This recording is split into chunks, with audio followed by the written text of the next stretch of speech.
to the second hour of LoveBabz LoveTalk. I'm so delighted. I got Terry Borton. Unmute yourself, sir. Morning. How are you? I'm good, thank you.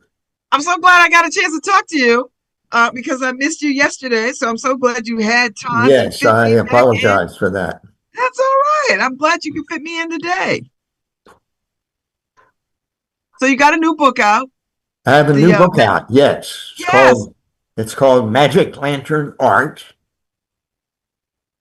yes. and it is a study of the leading artists for the Magic Lantern, which was like the television of 100 years ago, was the common mass medium that everybody knew and experienced.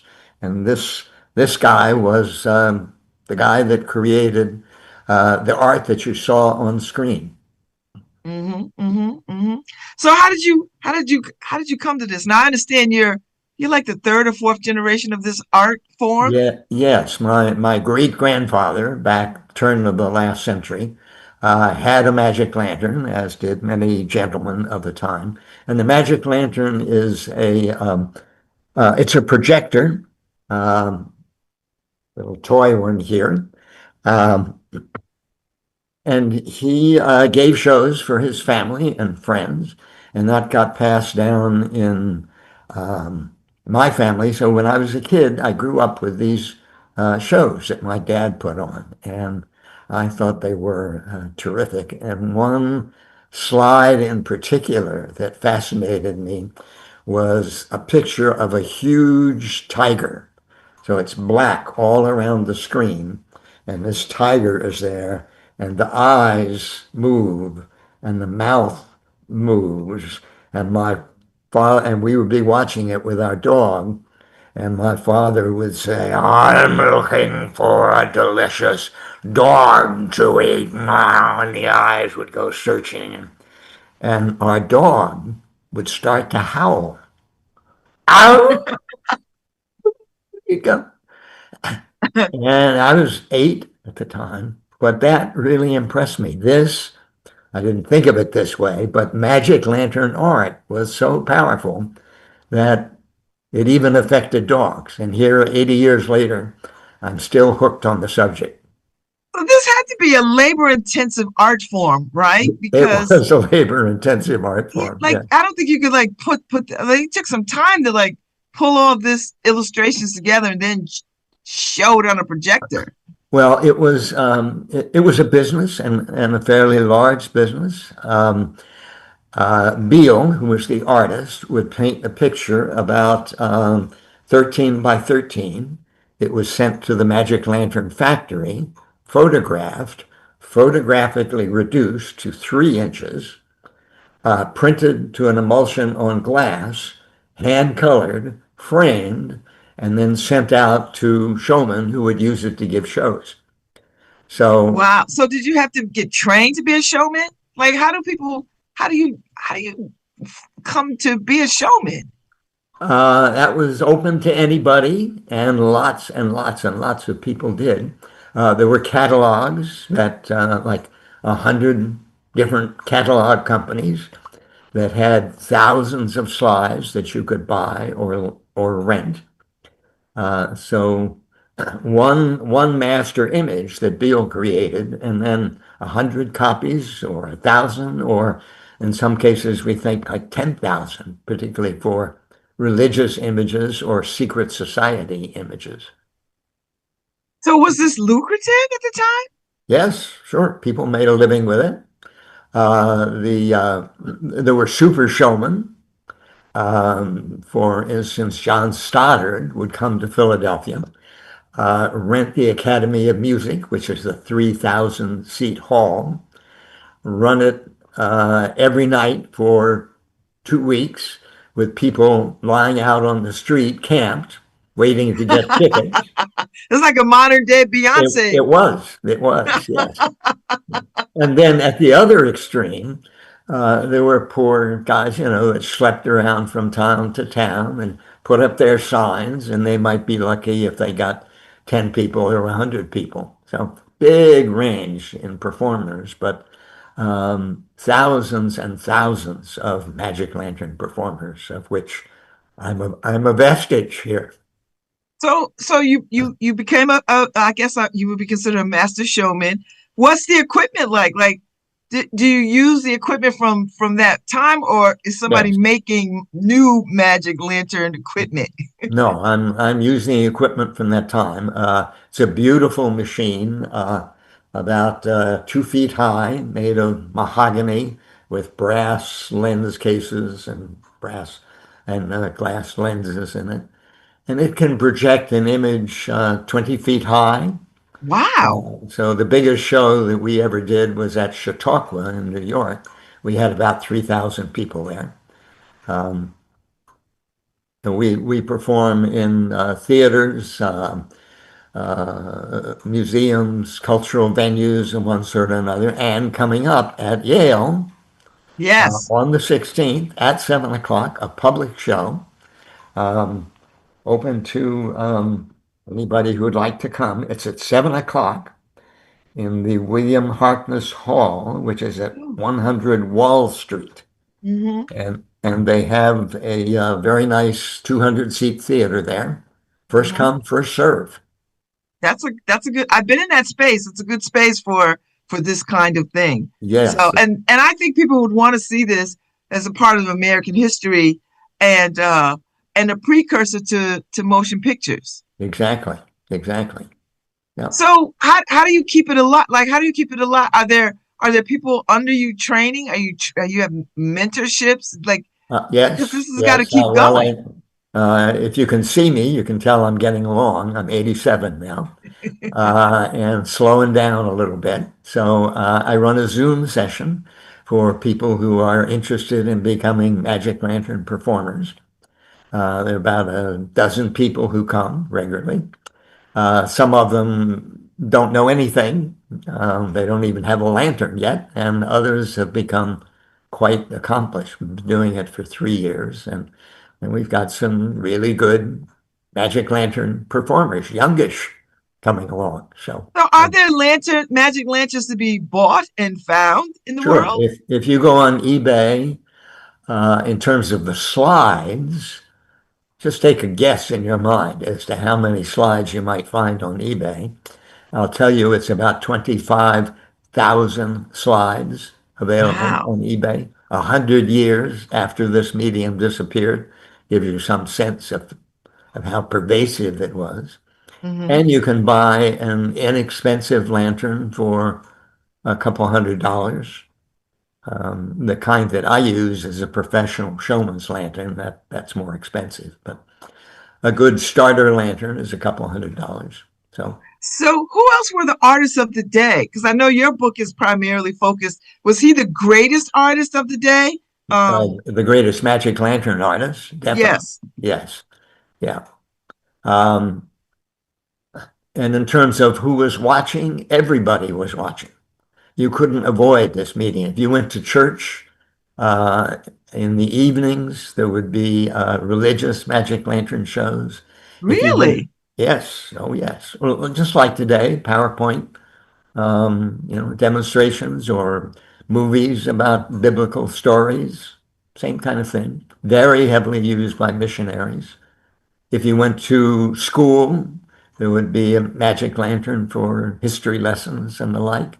If you went to a fraternal society like the Masons, they had rituals every month illustrated with lantern imagery.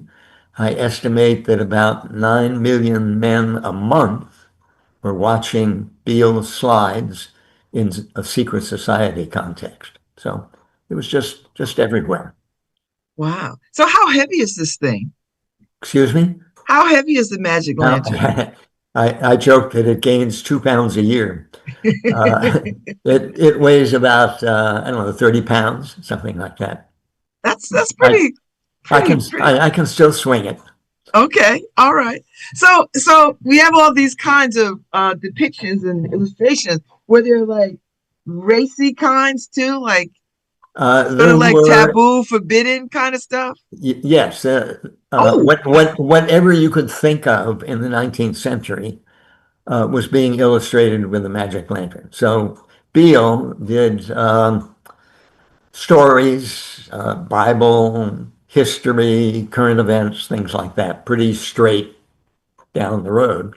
But there were also pornographic shows, there were racist shows, there were illustrated lectures about everything you could think of. Explorers in the Arctic took a magic lantern along with them to keep their ship entertained, and a photographer to document what they were doing so they could come back, go on the road, make money to fund their next exploration. Wow. So are there any artists that are doing the illustrations for new magic lantern slides? There is one woman, Melissa Ferrari, who is doing that kind of thing. Really extraordinary work.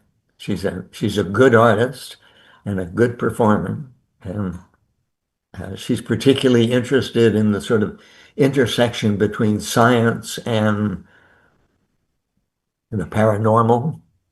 So Mhm. these are strange mixtures of scientific things and paranormal things. So what do you want people to know about this? I don't know if this is common, a common known art form. What do you want No, people to know about this? yeah, no, it's not commonly known. That's why I'm working at it here, with both doing shows. I've done about 1,000 shows over the last Wow. 25 years, and two books about the magic lantern and a batch of articles. So I can answer that quickly, or if you'd like, I can read 3 minutes out of the book on what is magic lantern art. But Go ahead. very quickly, it's uh, it was the pervasive visual medium of the 19th century. And in terms of subject matter, it was about everything, and it was very engaging and involving. Wow. I can also recreate a little show for you, a couple Please. minutes long, part of what I'm going to be doing at Yale. So, Okay. Give me something. We got a few minutes. okay. We So got a this few is minutes. this is a little story. I'll tell you the story, and I'll interject a one sentence description of the slides just to give you a sense. This is Little Orphan Annie. Oh, I know a little orphan Annie. But this is not the Little Orphan Annie you know. This is before it, written in 1885. Wow. Well, little orphan Annie's come to our house to stay and wash the cups and saucers up and brush the crumbs away and shoo the chickens off the porch and dust the hearth and sweep and make the fire and bake the bread and earn her board and keep. It's a picture of little orphan Annie, and the next picture is of kids sitting around the fire. And all us other children, once the supper things is done, we sit around the kitchen fire and we have the mostest fun listening to the witch tales that Annie tells about. She says, here comes the chorus, listen.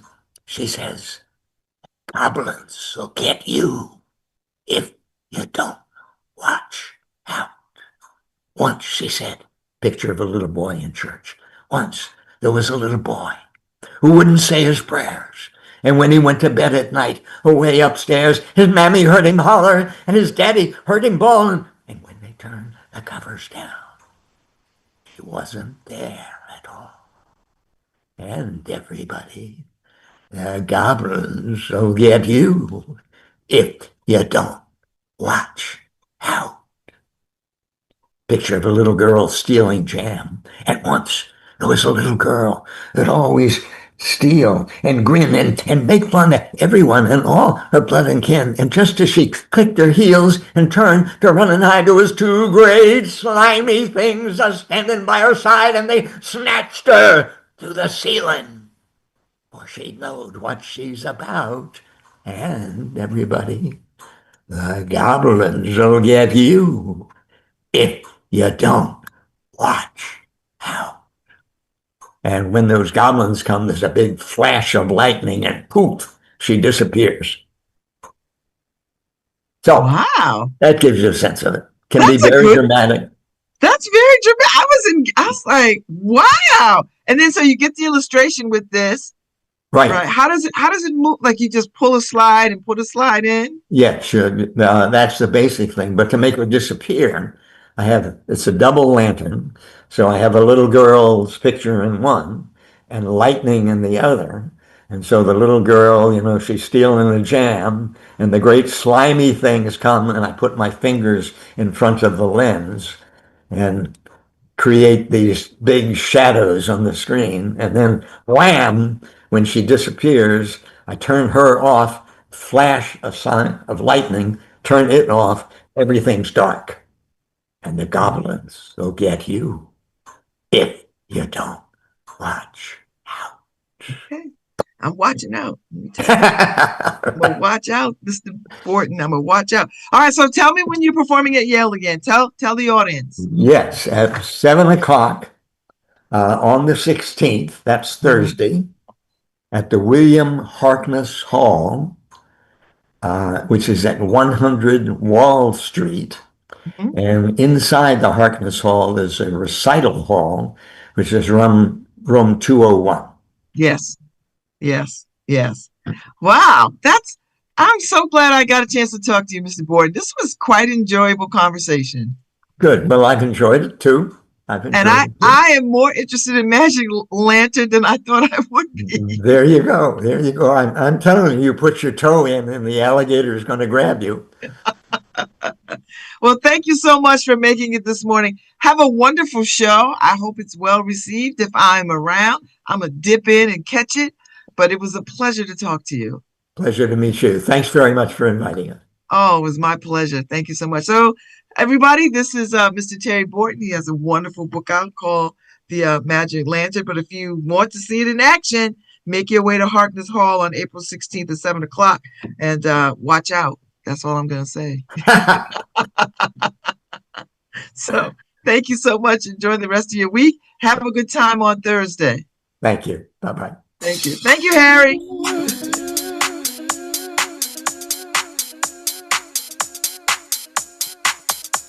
Mm-hmm.